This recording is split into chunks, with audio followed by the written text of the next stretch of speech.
Stage 7. Stage 7 will have some appeal to Symphony of the Night players, if you have not played this game, of course. Well, I suppose even if you have, you'll still have appreciation. This is, I believe, the introduction of Dracula's library. Now, of course, there's no old librarian who sells you shit in this game, and just a whole bunch of shit that will kill you. But this is one of my favorite levels in this game.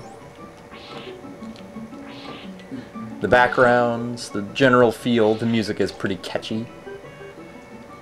It's an excellent level. You'll also meet these... I'm trying to remember their names. I want to call them door guards, but that doesn't sound right. But they're a staple of Castlevania 1, level 2. I don't think they were in any other level, actually. And I'm not sure they were necessarily in any other game. But it's just nice to see them, and, you know, some axe lords and such, just chilling out. Classic enemies in the midst of this new and very cool level. This is another level that has some interesting graphical enhancements over the static backgrounds of old Nintendo games. You've got books in the bookcases that'll just kind of twitch. And you're never sure if they're going to come out and kill you or not. And actually, since this was so long ago that I did this, a couple weeks, I don't actually remember if books do come out and try to kill you in this. Because in Symphony of the Night, books will. And they'll either shoot out a whole bunch of sharp, nasty shit to kill you in exchange for some jewel, or there's the regular ones that come out and have a giant skeletal penis head that tries to kill you. Those guys are creepy. Ah, yes, more familiar enemies. It's amazing the number of creatures in Symphony of the Night that got their start in this game, or subsequent installment, Dracula X. Yes, there are books that do try to kill you, but I don't believe any of them ever come out of the bookcases. Still, the creepy jiggling bookcases are nice effect for the time. But those flying skeletal dudes, Royal Chapel Towers, Symphony of the Night, one of the best Castlevania levels ever.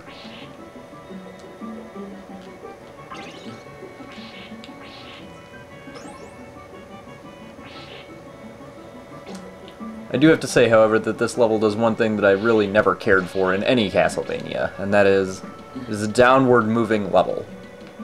And I hated downward moving levels because they seem to me to be much harder to react to than the regular or the upward moving areas.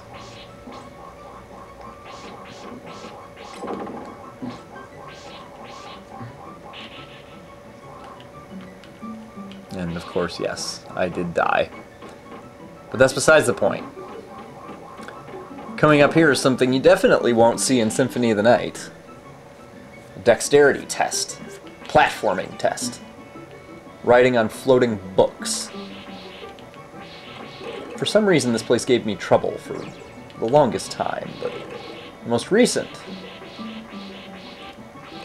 run through, this one, didn't really have any issue. Made me happy. Made me feel accomplished.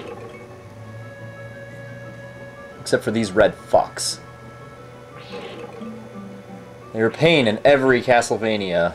Not so much because of what they can do to you, but just because, well, you can't kill them. I know. Common knowledge.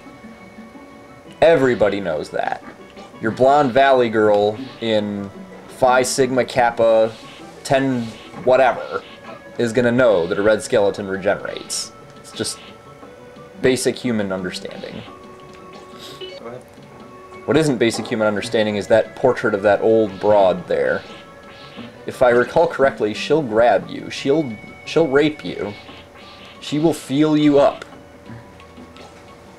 Like some creepy ass feeling on some little kid. It's disturbing as hell. She looks really satisfied in doing so.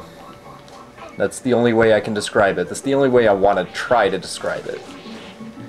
So just for the sake of your pride as a heterosexual, as just a normal human being, don't let that bitch catch you. And it's pretty easy. You just whip the shit out of the head. You know, when in doubt, in these good old video games, hit the head. It's either a glowing spot or the head. There's not too much difference in games nowadays, but they're a little more subtle about it. Oh yeah, hell yeah, look at that shit. Yeah, I'm giving him something to try to feel on. Simon Belmont's dick is so powerful that anybody unworthy of touching it just dies. Built-in defense. If you touch Simon Belmont's cock without permission, you just disintegrate. Unless you're this asshole, because he is apparently an even larger penis than Simon Belmont has. Proves that you do not have to have a dick to be one. I don't know if I've ever said that before, but there are those people in existence. That is one of them. I'm not sure if you can kill him or not. I assume you can, but it's just not worth chasing his ass down. It's so boring. Why do that when you can just drop down and avoid the fucker? I mean, he's a headless version of one of those fire dragons in Life Force or Gradius 3. He's a cheap knockoff. Ugh, there she is, ready to get a handful. Now this part's easy. Just duck down when that thing tries to shove you up into those spikes. And you're fine. Nothing to worry about. Nothing compared to what's in the torture chamber. Oh my god. Torture chamber is not difficult, per se. But it has a point involving a ceiling of spikes that just sucks. It's cheap as fuck.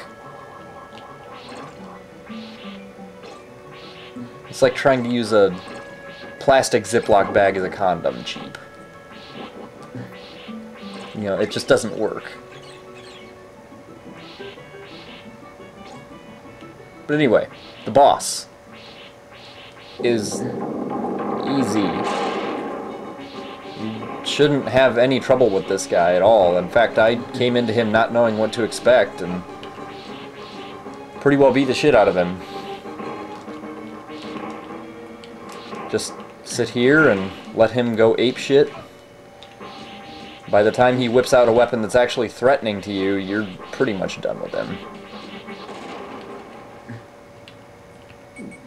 And then, of course, you go through the usual ritual for when you beat an enemy. And then you're done.